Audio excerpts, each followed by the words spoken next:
Don't move.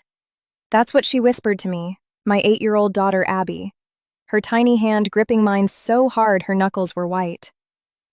We were huddled together in the cramped, sticky confines of a mall bathroom stall on the outskirts of Columbus, Ohio. My heart wasn't just beating, it was thumping against my ribs like a trapped bird. I could see them through the gap under the door, a pair of polished black dress shoes, motionless. Then a man's voice, low and clinical, drifted over the top of the partition. "Yeah, I've got them. Mother and daughter. The girl is 8, blue dress, carrying 3 shopping bags. They're in the West Wing restrooms. I'll wait for them to come out." My world shifted in that moment. I used to laugh at the fears of children. Not cruelly, but with that quiet, adult amusement. Monsters under the bed, shadows in the hallway, the feeling of being watched.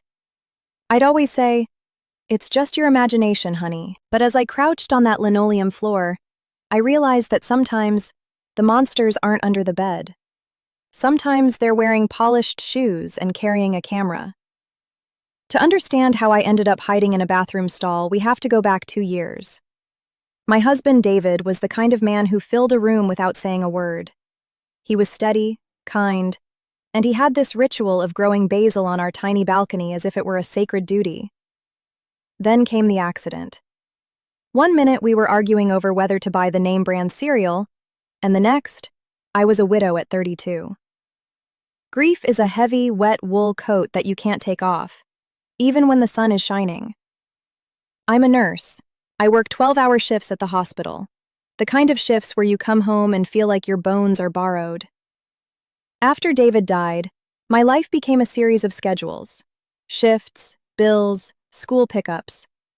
Abby and I built a fortress out of routine: spaghetti nights, cartoons after dinner, and silence where David used to be. But then there was Margaret. My mother-in-law, Margaret Louise Miller, was high society through and through. She always looked at me as if I were a temporary mistake David had made. After he died, her concern transformed into something sharper. It wasn't the typical grandmotherly interest. It was a measurement. She'd drop by and run a finger over the bookshelf looking for dust. She'd ask Abby, "Is Mommy tired? Does she let you stay up late?" It felt like she was building a case, but I was too tired to see it. Then David's younger brother Mickey started showing up. He was recently divorced and had this lonely, desperate look about him. At first, I was grateful. He'd bring over groceries or fix a leaky faucet. But then the visits became timed. Every day at 6 p.m., the doorbell would ring. He started knowing things he shouldn't. He knew about Abby's school presentation before she told him. He knew I had a night shift on Wednesday before I'd even checked my roster. It felt like the walls of our home were becoming transparent. One evening, Micah asked for a spare key. "For emergencies," he said, "because David would want me to look after you." That phrase, "David would want," was his skeleton key. He used it to open every door I tried to keep closed. I refused, and for a second his face turned into something I didn't recognize: hard, hungry, and cold. He told me I was being ungrateful. He told me that a single mother working 12-hour shifts wasn't providing a stable environment. That word, stable, sounded like a threat. Fast forward back to the mall. We were supposed to be having a normal Sunday. New clothes for Abby, milkshakes, a break from the feeling of being watched. But Abby had been quiet all day. In the food court, she leaned in and whispered, "Mom, Uncle Mickey came to the school on Wednesday." I wasn't there on Wednesday. I was at the hospital. She told me he had been waiting in the parking lot, asking her if I was home yet. Then she pointed toward the exit. "That man," she said, her voice trembling. "He was at Grandma Maggie's house last week. He's here now." I followed her gaze and saw him. The man in the suit. The man who would later follow us into the bathroom. When the shoes finally moved away from our stall, I didn't wait. I grabbed Abby and our bags and we moved like shadows. We didn't just walk. We navigated the mall with a desperate, quiet urgency. We reached the security office and I played the recording I'd started on my phone. The guard's face changed from skeptical to grim in seconds. They found him 30 minutes later. He didn't run. He just handed them a card. Brian Douglas Harmon, private investigator. He claimed he was conducting a welfare check. At the police station, the truth finally unraveled like a frayed sweater. Harmon had been hired by Margaret. The folder they took from his briefcase contained our entire lives. Photos of me at the park, copies of my hospital timesheets, a detailed log of every time I'd been more than 10 minutes late for school pickup. There was a typed plan, a strategy to prove I was an unfit mother due to emotional instability and neglect. And the most heartbreaking part? Mika had been the informant. He had been feeding Margaret every detail, every vulnerability, under the guise of being the supportive brother-in-law. He thought that by helping Margaret get custody, he would finally have the family he lost in his divorce. He was willing to steal my daughter to fill the hole in his own life. Margaret arrived at the station not with an apology, but with a lecture. She told the officers that she was saving Abby from a life of latchkey loneliness. She actually believed that her money and her structured environment gave her a right to my child, but she underestimated one thing: the bond between a mother and daughter who have survived the worst together. The court didn't see a negligent nurse. They saw a predatory grandmother and a manipulative uncle. I got a permanent restraining order. Mickey tried to apologize later, crying on my doorstep, saying he was confused by his grief. I didn't open the door. I realized that some people use grief as a bridge to connect with others, and some use it as a weapon to destroy them. Today, Abby and I have a new routine. We still have spaghetti nights, and I still work my shifts, but the balcony basil is thriving. We are safe, not because the monsters are gone, but because we finally learned how to shine a light on them. I look at my daughter now and I don't see a victim. I see a girl who knew something was wrong before I did. So, I have to ask you, have you ever felt like someone was caring for you while they were actually counting your mistakes? How do you tell the difference between a hand that is reaching out to help and a hand that is reaching out to take? Because in my experience, the most dangerous people aren't the ones in the shadows. They're the ones sitting at your kitchen table, smiling and waiting for you to blink. It has been a long road to rebuilding our sense of security. Every time the doorbell rings now, my heart still does that little skip, that momentary hitch of breath that reminds me of the mall bathroom.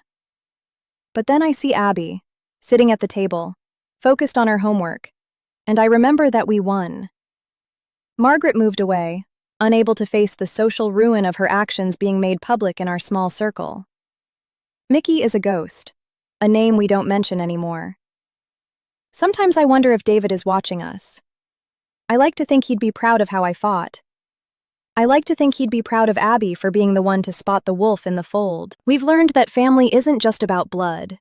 It's about who stands by you when the polished shoes are outside the door. It's about who respects your boundaries and who tries to dismantle them for their own gain. I'm sharing this because I know there are other mothers out there, other people who feel like they are being watched, measured, and found wanting by people who should be their allies. Trust your gut. Document everything. And never, ever let someone use your grief as a reason to take what is yours. Our life is quiet now, and that silence is the most beautiful thing I've ever heard. It's not the silence of a void, but the silence of peace. We are no longer a project to be managed or a welfare check to be conducted. We are just a mother and a daughter, living our lives one spaghetti night at a time. And as for those monsters under the bed, we don't worry about them anymore. We know exactly where the real ones hide, and we know exactly how to keep them away. To anyone listening who feels trapped, you are stronger than the people trying to control you. Their power relies on your silence and your doubt. Once you speak the truth, their polished shoes and fancy titles don't mean a thing. Stay vigilant, stay brave, and remember that your life is your own, no matter who tries to tell you otherwise. I used to think that being a nurse meant I was the one who did the saving. But in that bathroom stall, it was my daughter who saved me. She was the one who saw the danger, and she was the one who gave me the courage to act. We are a team, and as long as we have each other, no private investigator or manipulative mother-in-law will ever be able to touch us again. The light is on, the doors are locked, and for the first time in 2 years, I can finally breathe. I hope you can too. Don't let the polished shoes fool you. Real love doesn't track your movements or count your flaws. Real love lets you grow, even if the garden is a little messy. It has taken me a long time to realize that. But now that I have, I'm never letting go of that truth. Our story didn't end in that bathroom. It began there. It was the moment I stopped being a victim of my circumstances and started being the protector of my future. And that is a shift that can never be undone. To Margaret and Mickey, if they ever hear this, you didn't lose us because I was unfit. You lost us because you forgot that people aren't possessions. You forgot that love is a choice, not a cage. And because you forgot, you are now the ones in the dark, while we are finally out in the sun. It's funny how life works out sometimes. The very things they tried to use against me, my hard work, my dedication to my daughter, my survival of grief, were the very things that saved me in the eyes of the law. They tried to paint a picture of a broken woman, but all they did was highlight the strength of a mother who would do anything to keep her child safe. So if you're out there and you're feeling the weight of someone else's expectations, or the chill of their surveillance, just remember, you are the author of your own story. Don't let anyone else hold the pen. And if they try to take it from you, you fight. You fight with everything you have, because you and your children are worth it. Always. The mall bathroom is just a memory now, a sharp, cold spike in the past. But it serves as a reminder that we are never as helpless as we feel. Even in the smallest, stickiest stall, there is a way out. You just have to be brave enough to find it. And once you do, don't ever look back. Keep moving forward, keep growing your basil, and keep loving with everything you've got. That is the ultimate victory. That is how you win against the Margarets and the Micks of the world. You live a life so full of truth and love that their lies simply have no place to land. And that, more than anything, is the secret I wanted to share with you today. Be careful who you trust, but never stop trusting yourself. Your intuition is your greatest weapon. Use it. This journey hasn't been easy, but it has been necessary. It stripped away the people who didn't belong in our lives and made room for the people who do. It taught me that I am capable of more than I ever imagined, and it taught Abby that her voice matters. We are not just survivors, we are thrivers. And as we move into this next chapter, we do so with our eyes wide open and our hearts full. No more shadows, no more secrets, just us. And that is more than enough. If you've ever had to fight for your family, you know exactly what I'm talking about. It's a battle you never wanted, but it's the most important one you'll ever fight. And when you win, the feeling is indescribable. It's the feeling of finally being home, even when the world outside is still loud and messy. It's the feeling of knowing that you are exactly where you are supposed to be. Thank you for listening to my secret. It's not a secret anymore, and that's the best part. By telling it, I've taken away its power to hurt me. I hope by hearing it, you found some power of your own. Remember, don't move until you're ready, but when you move, move with purpose. And never let anyone make you feel small in your own life. You are the giant in your daughter's world. And that is a position of power that no one can ever truly take away unless you let them. And I'm never letting them again. I think about the man in the polished shoes sometimes, and I wonder how many other families he tried to tear apart for a paycheck.